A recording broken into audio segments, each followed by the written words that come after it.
Well, I've been asked to discuss the question when elites fail and what we should do about it. There's a simple answer. The simple answer is get rid of them. But then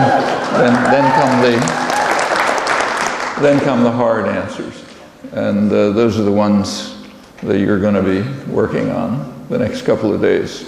So that's the important part of this conference.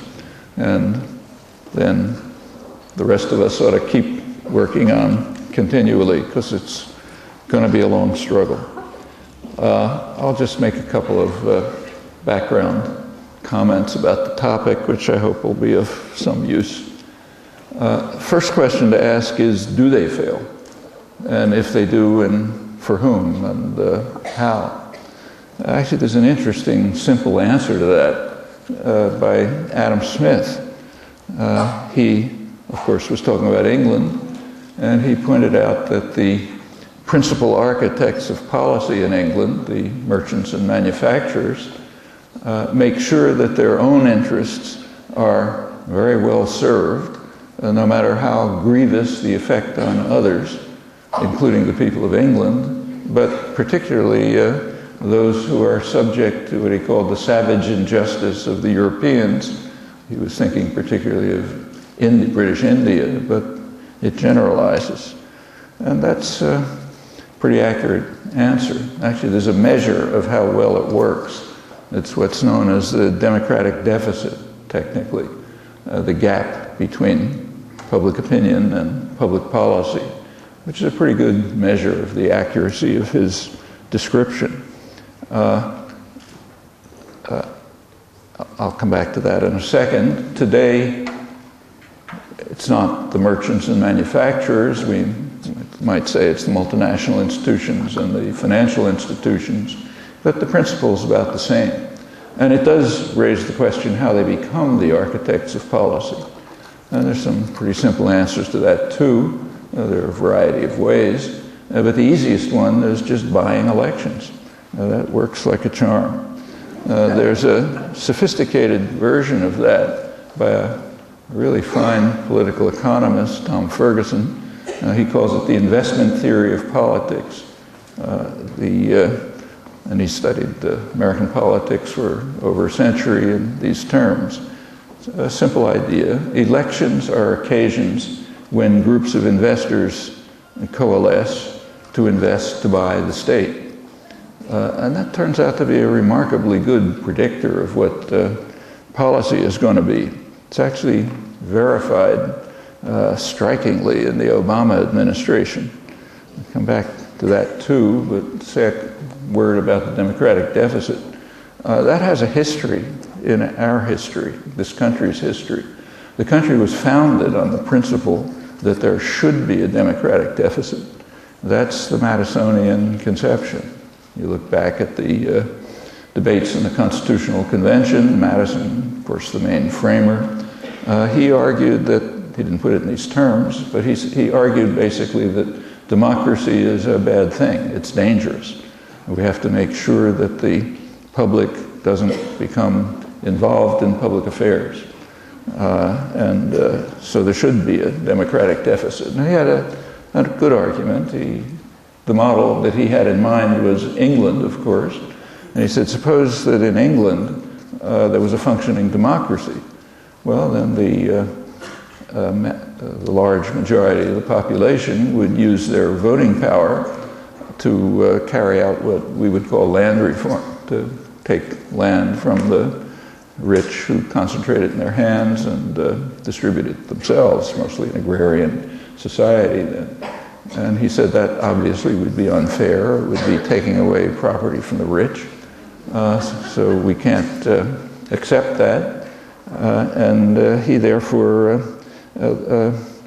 he was actually raising a question that goes back to the first serious work on politics, Aristotle's book, Politics. Aristotle faced exactly the same question. I don't know if Madison was conscious of this or not. Aristotle considered the various kinds of political systems and their merits and deficiencies, and decided that the least bad. He didn't like any of them. The least bad was democracy, but he noticed that there's a problem, namely Madison's problem. He was talking about Athens, if the poor in Athens could use their voting power, they would take property away from the wealthy, and that's unfair. So they were asking the same question, but they came to opposite conclusions.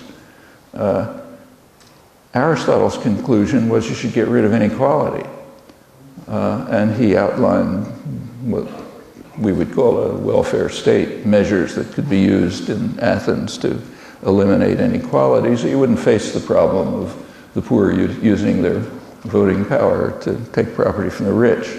Madison came to the opposite conclusion. He said what you have to do is eliminate democracy. That'll get rid of the problem. So the system that he designed places power primarily in the hands of the Senate, which is the most remote from the population of the various branches of government that were outlined in the Constitution. And he said the Senate should be the wealth of the nation, the more responsible set of men, those who have respect for property owners and their rights. And with that, and the population should kind of be fragmented and marginalized. And that way the government can meet its obligation, in his words, to protect the minority of the opulent from the majority. And that's essentially the Mad Estonian Compact, and it persists to the present. In fact, a good bit of the history of the last couple hundred years is the struggle between these two answers, Aristotle's answer and Madison's answer. They're right to the present. In fact, we have a huge industry in the United States. It's called the public relations industry, which is founded explicitly on the Madisonian principle. Its founder, leading figure, Edward Bernays, back in the 1920s, expressed the same view. He said that power should be in the hands of the intelligent minority, and in order to achieve that, keep the public out of it, we have to carry out what he called engineering of consent. And that's the task of the public relations industry. He didn't explain how the intelligent minority gain that privilege, but the answer is not very difficult to figure out. By serving power, that makes you the intelligent minority, and then you can manage the society for their interests, following Adam Smith's principle. The progressive democratic theory took exactly the same view. So the leading public intellectual of the 20th century, in his progressive essays on democracy, as they're called, Walter Lippman, essentially elaborated the same view. He said the public must be kept to this status of spectators, not participants. And the reason is that the majority is ignorant and stupid. And if they're allowed to participate, they'll just make mistakes.